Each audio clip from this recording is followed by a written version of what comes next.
Hello, this is a review of my database project part 2.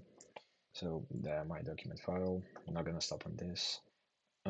Just one note I want to say here, I haven't added CA3R diagram because I haven't done any particular changes to the previous version of this, at least the changes that can be displayed with this diagram, so I just left it as it is. So the normalization. Um, I started by unnormalizing my tables, so now it may be considered as just one big row of data. I just couldn't fit it in the Word file, so it looks like this, but it's one row of data, completely unnormalized. So we go to the first normal form. Tables in first normal form should not have any repeating elements or group of elements, and each row must have a primary key. So now in this version, I've colored some cells which represent the primary key. So card number, department ID, hospital ID, doctor ID, and the PPSN number. So then the second normal form, it ensures that each table has no partial dependencies. Um, so um, I began by coloring the cells in depending on in coloring the cells in appropriate color depending on the primary key they depend on.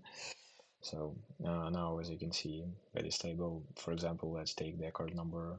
We have in yellow we have panel number, gender, duality, and registered doctor name. So these cells are dependent only on the card number, not on other not on other primary keys. So in order to fix this, I split the big table in five smaller ones, six. Also, as you can see, I got some appointment time and appointment date. They had like two um, two dependencies on PPSN number and the doctor ID. So in order to fix the table, I split it into six tables. So now again an example of the card, mathematical card.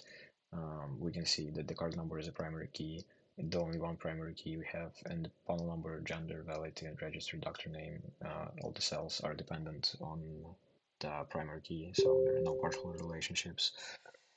Mm, so the subnormal form, I don't have it actually.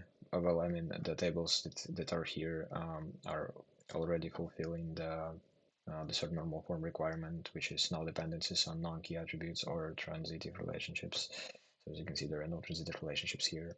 So then the Java connectivity and SQL queries.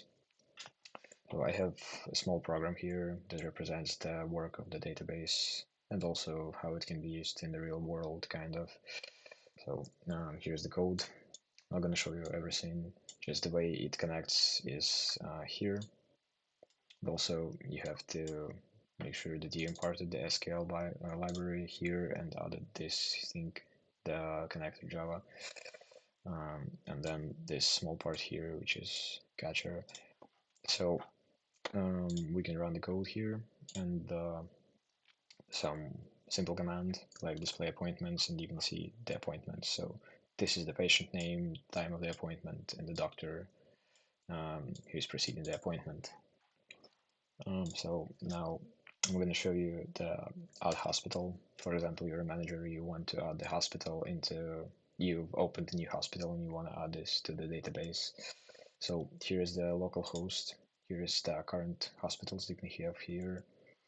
Now let's go here and hospital ID, let it be like 56, like 6, and then the name is this, and the address, some random stuff.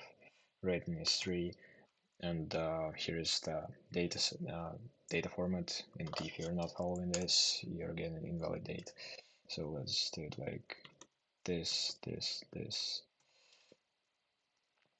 Sure. As you can see, there is a duplicate entry, so this primary key already exists. We have to add another one.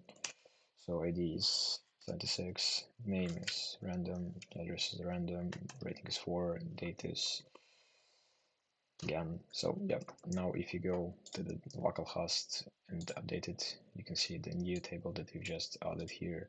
So if you want to delete the table, for example, National Maternity Hospital, you can Control C, press 7, enter the name, and now you can see that it just vanished. So that's it. Thank you for attention.